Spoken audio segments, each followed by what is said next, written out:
Who are you soliciting? Well, I'm soliciting the Lord. Well, that's great. In other words, no entity on the other side could masquerade as the Lord or masquerade as an angel, right? Where do you get that?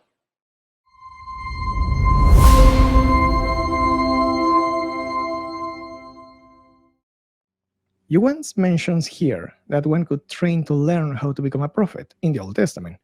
How is this different from the bad kind of divination? Well, I don't think we can learn or be trained to do something that it is an act of the Holy Spirit to do. What I'm talking about in terms of training is the school of the prophets that's mentioned in the Old Testament, where people would sit at the feet of a prophet and would travel with him.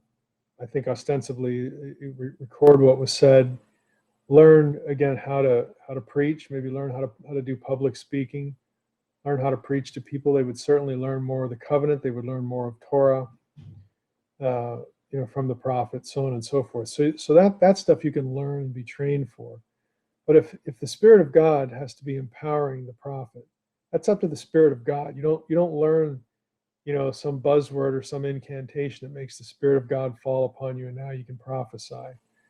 So I think we need to be a little more careful when talking about prophecy. It depends what you mean.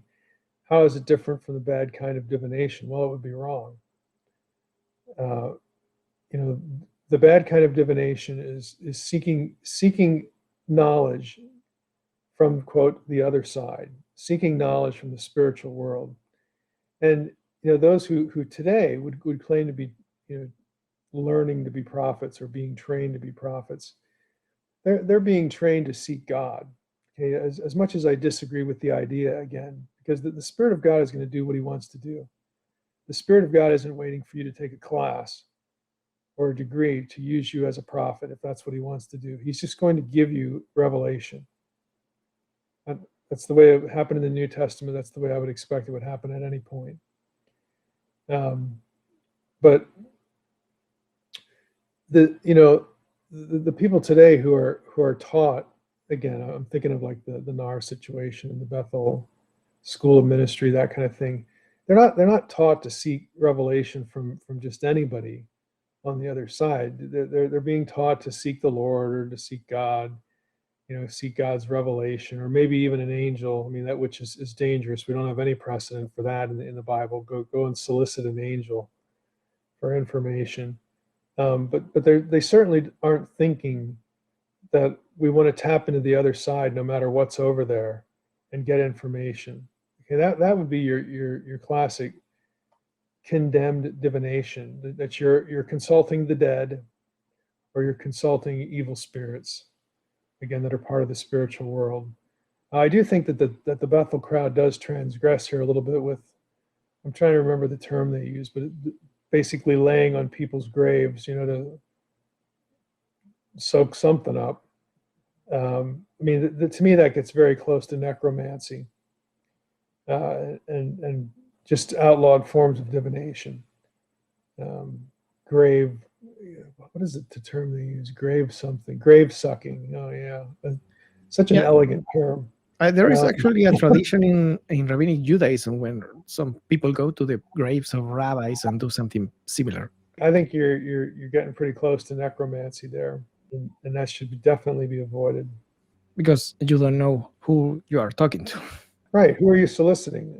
Mm-hmm. Well, I'm soliciting the Lord. Well, that's great. So in other words, no entity on the other side could masquerade as the Lord or masquerade as an angel, right?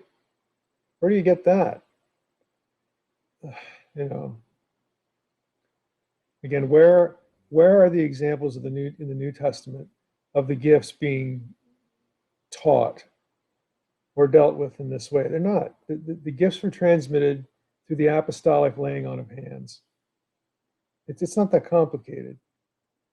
It came directly through those who would have been apostles in the New Testament. I realize there's 4 or 5 different kinds of apostles in the New Testament. So without getting into all that, but that's how the gifts were transmitted. Paul would go to a place, win people to the Lord. They'd start a church. They'd try to find leadership, Lord willing, or they'd leave people behind. Some of his traveling companions until that local group had enough leadership, and then they would, the apostles, and the elders would lay hands on an individual, both validating their ministry and also, Paul says on a couple of occasions, like when he with the Romans, he wants to visit them, that he desires to impart to them some spiritual gift through the laying on of hands. There are passages like that, but that's Paul. That's a special kind of upper level apostle that we don't have today, regardless of what anybody's claiming. We're not operating at the level of the Apostle Paul, and certainly the 12, of which Paul was not a part.